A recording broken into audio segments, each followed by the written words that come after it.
What is going on, boys and girls? The sales report from Dodge just dropped, and I hate to say I told you so. This is by far the worst sales report I have ever seen in my life. Most likely, a lot of you guys probably haven't seen this, but get this. Dodge total sales dropped 49% on the first quarter. The Daytona Charger EV averaged just 22 sales a day across the whole United States. Again, I hate to say I told you so. We're going to get into it. And, just it's pretty wild. I've never seen this kind of sales report this low, especially even from Dodge. Anyways, what is going on, boys and girls? If you guys are liking the content, if you guys are rocking with it, do your boy a solid one. Hit the thumbs up and the subscribe for your boys. Let's get this channel going. We just reached 20,000 subscribers. The next goal is 25, and let's get to it. So we have the article from Car Scoop right here. It says Dodge sold more old Challengers and Chargers than the new Daytona EV in the first quarter. Look, hitting the pause right here before we jump into the article and some of the information that I'm going to spill with you guys. And I suggest you guys stick to the end of the video. The Daytona name carries a very heavy history when it comes to Dodge. From a big, heavy V8 Hemi engine to the history it has at the track. And then for you to think it's a good idea to bring back the Daytona as an EV, again, I'm going to repeat the phrase again. I hate to say I told you so, but this is the results of the sales drop. This is the result of that. Again, Carlos Tavares is not in the picture anymore. He's gone. He resigned. Tim Kuniski is here, who's the godfather of the Hellcat, who quoted, if the Hellcat were to ever come back, the Hellcat badge, the only way it's coming back is in a V8 form. Now, the good news is that Dodge is kind of crab walking now on the Hemi. And starting in August, the Hemi will go back into production. Look, whether the new tariffs that the new president has imposed, because now Ford and Dodge are offering an employee discount, has something to do with it, I honestly doubt it, because this goes way before that. But the sales drop is insane, 49%. So I'm glad and I'm super happy that Tim Kuniski is back into the picture. The Hemi is going back into production in August. Are we going to see a two-door Daytona with a V8? Most likely, 99.9%, you're going to see that. But there's still a lot of old Challengers and old Chargers sitting at dealers. I think the numbers are like less than 1,000, but they're still new and they're still sitting at dealers, and yet they sold more. So jumping into the article right away, it says Dodge sold more discontinued Chargers and Challengers than its new Charger EV in the first quarter. Charger Daytona EV averaged just 22 sales a day across the United States.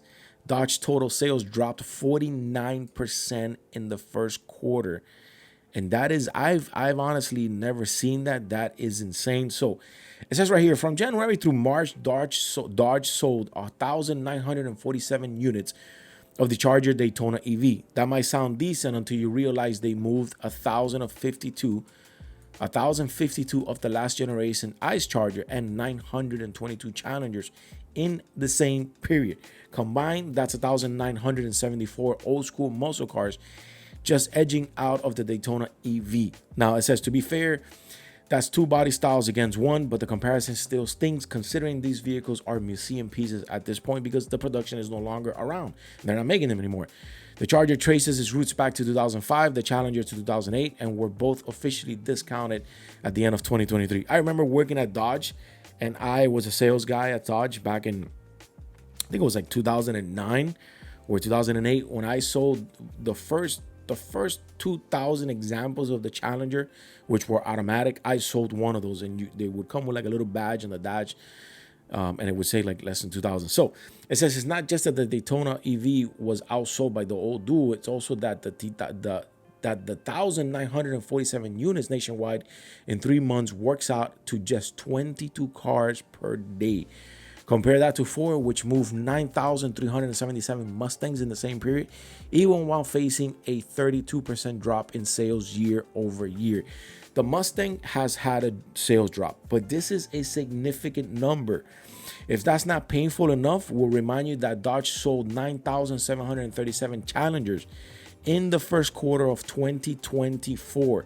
That's more than 5 times the sale of the new EV this year. Again, Carlos Tavares decided we're going to do away with the Hemi, which is the heart of Dodge, and we're going to give everybody a Daytona EV, full EV, and we're gonna put the Daytona name behind it. You know, that to me, I think is, I don't want to badge on it too much, but I think that's disrespectful at this point, because the history that Daytona carries behind it, and then you're just gonna give an EV, that's nonsense, and I think it's disrespectful, to believe it or not. But then again, that's just my opinion. Now, the inline twin turbo Daytona hasn't been released yet. That's going to be another game changer, and I'll tell you why. Again, keyword twin turbo. It's going to make up to 500 horsepower. It's a full ICE engine. The inline six twin turbo is a good engine. I've said it here before that other YouTubers have had crate motors sent down to them to build them to go down the track. That's going to make a hell of a difference. A lot of people are calling it the new Grand National, even though it's just a heavy car. When that vehicle drops, we're going to see a spike definitely in sales. Probably not going to recover. Most likely you're not going to recover from your 49%, but you're definitely going to see a bit of a spike when it comes to that. So it says, speaking of discontinued, Dodge is still sitting on a surprising number of 2023 Chargers and Challengers. An inventory check shows that 657 Chargers and 691 Challengers are still listed for sale across the country. The fact that these cars are still clogging up lots 15 months after production ended suggests that while nostalgia sells, it might not sell fast. Again, that you're going to have to take in consideration that we had an inflation. We had a previous administration that threw us into an inflation.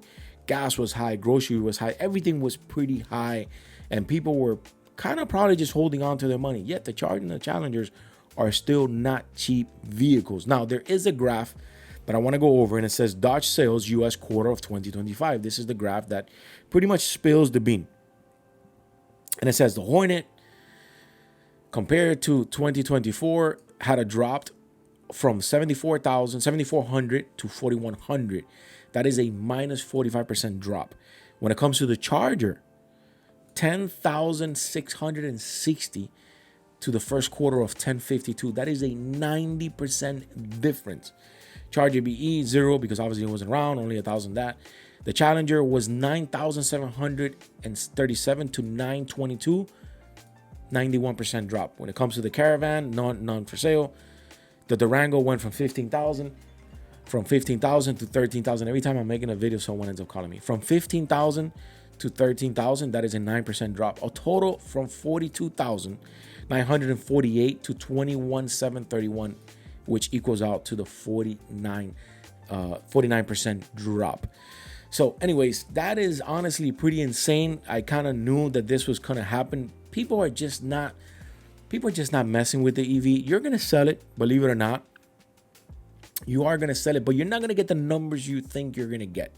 Because again, the Daytona carries a heavy number. The EV platform on it, it's just not something that people are selling, especially if you took away the Hemi and you took away the Charger and the Challenger, and this is the replacement you get.